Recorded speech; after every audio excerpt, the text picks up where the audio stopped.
Yo, I came across another video of Daz talking about he produced Doggy Style. I'm not here to question if he produced Doggy Style.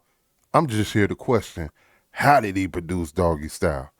You want to see what he's talking about? Let's get into it.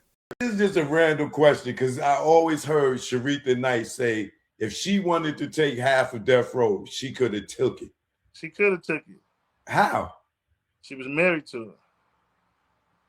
Okay, what that mean? She divorced him, nigga. She getting half of that shit and they gonna split it down the middle. Oh, okay.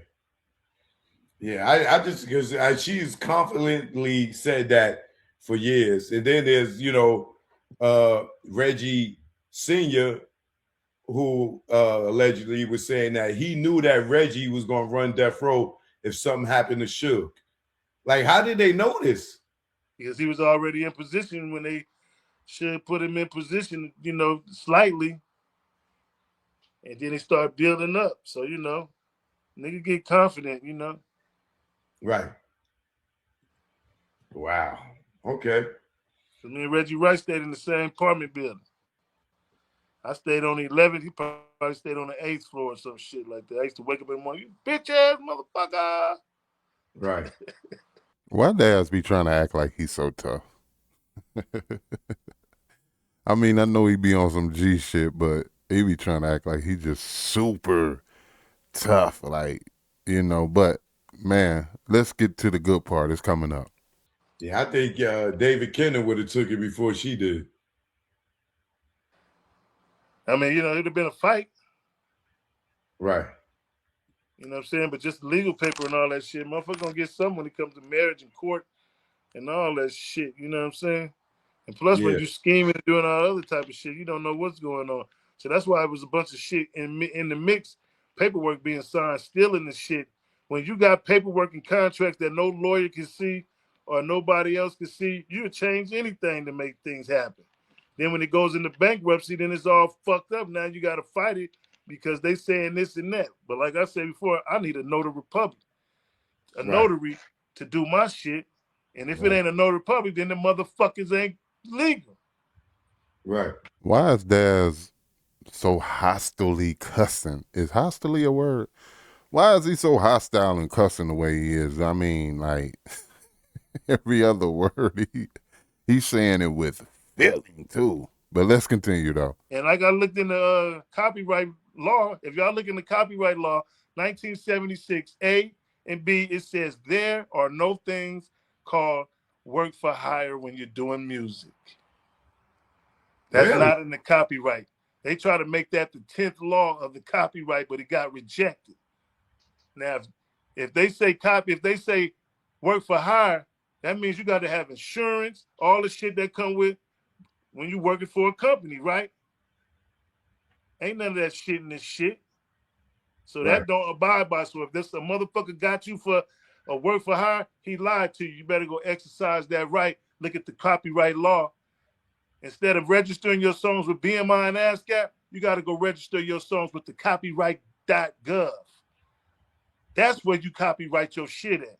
100%. Nowhere else. Yeah, that's where you copyright your shit. That's the real law. That other shit is like Savage and some bullshit. That's when you go copyright that shit to make sure that you truly own it. Those Tupac songs, I wouldn't copyright them motherfuckers. Right. So you know what I'm saying? That's what I'm going after. I'm going after the masters. I'm going after that real white honky money. Right. As you should. And it's all mine because it's 50%. I need that. This for my kids to eat for the rest of their life. Right.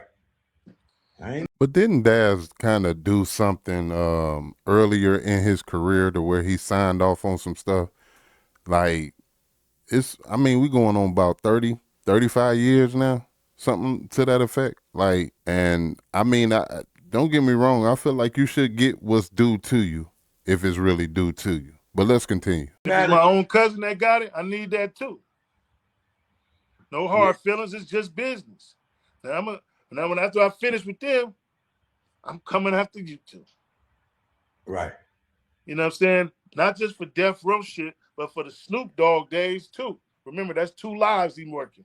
The Snoop Dogg days, Snoop Doggy Dogg days to the Snoop Dogg days. to now Death Row days. That's 3 pots. All right. Royalties. I want to give you props on something, but I know you never answer this question. I don't know why, but Suge Knight told me personally, nigga, you are the one that produced Doggystyle. He said that shit was done. You had that joint put together before the Chronic was even finished. I told his fat ass not to never say that, but it's true. I believed him. Yeah, and so everything was. I'm sorry. I am not debating that Daz might have dropped some ideas or something, but to say that you had Doggystyle done before the Chronic, when the Chronic is what opened the door for Death Row, you mean to tell me you was already sitting on Doggystyle before the Chronic? Come on, man. Daz is a dope producer. Don't get me wrong. I'm not taking nothing away, but as a matter of fact, we gonna keep things moving, and I'm gonna give you my thoughts on this at the end of the video. Let's get back into it. Sign off differently and shit like that, but that's true though. Yeah, he said that Dre just came in, just added some touches, did the mix, but Doggystyle was already done before they even finished the Crown. Like, you already had all that shit done already. The same thing I'm gonna ask you is why I didn't get paid for it, you fat fuck. Because you was stealing the shit your damn self. Now, each album's supposed to, everybody worldwide that's on Choke No Joke Show, question number 1, when you do an album, does that album supposed to have paperwork to it, stating producer, writers, splits, shares, everything?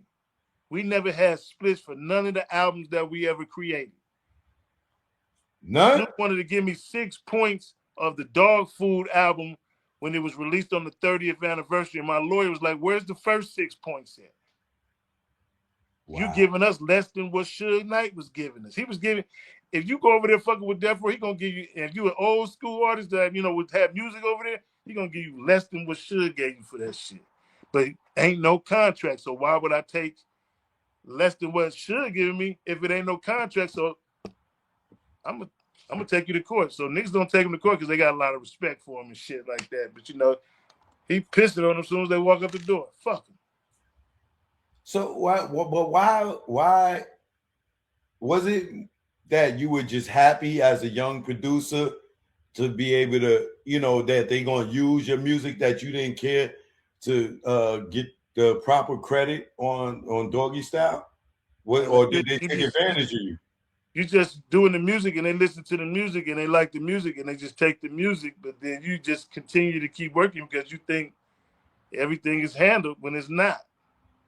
Do you know you produced one of the greatest albums in hip hop, especially for a debut release? Which one? Like, yo, do you understand how anticipated Doggystyle album was, and you already had it done in the cut, and they just come in and put this on and put that on, and then it goes to be one of the biggest albums ever, and everybody think it's Dre and not you? Bro, you a bigger nigga than me, bro. I mean, we was working on the dog food album because really it was supposed to be Snoop Dogg, RBX, and Rage. Me and Corrupt was put it on the back burner because Dr. Dre was producing their 3 projects. And then I learned how to produce, and that's when I started producing the Dog Pound stuff and surpassed them because Dre wasn't doing a lot of work. He was, partying and shit, fucking hoes and all other type of shit, and running from the police and high-speed chases and shit and all that. Now, if we just pay attention to what they literally just said, I don't want to rewind it back. I'm just going to go off of what he just said. He said he learned to produce and started working on the Dog Food album, which is their album.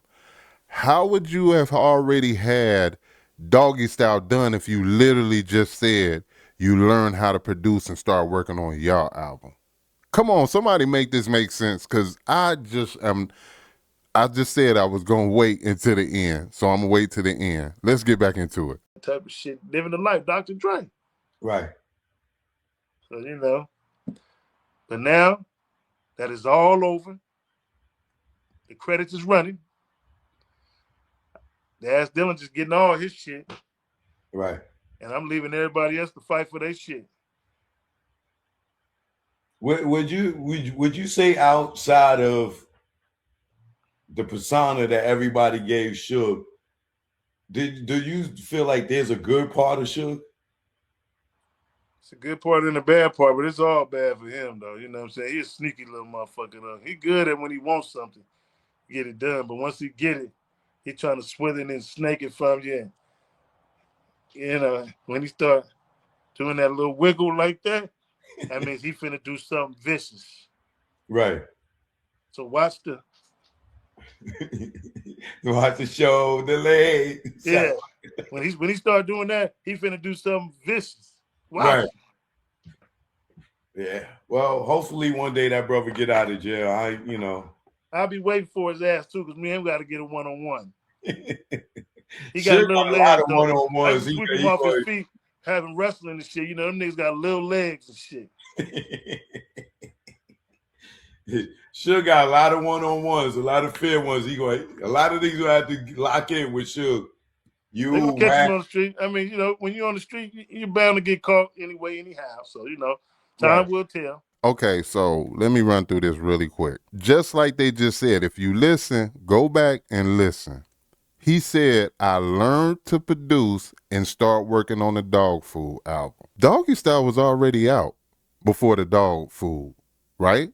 So how did you produce Doggystyle and had it done and completed if you just started learning to produce and working on the Dog Food album? Can somebody help me out? I mean, don't get me wrong. I know Dre has people that helps him with his beats. You know what I'm saying? But I think we got the meaning of what a producer is and what a beat maker is as two different things. They're crossed up. And listen, I truly believe that Dre had to do some of the stuff that he's doing to be known for, to make it to the level that he's at. I just don't see him becoming Dr. Dre to who he was, and he's done nothing. And I'm not, Dre is one of my favorite producers, so I guess in a sense I'm riding for the situation. But at the end of the day, man, come on, man. I mean, Daz is a dope producer, but in my opinion, the sound that Dre creates and comes out with don't sound nothing like Daz music.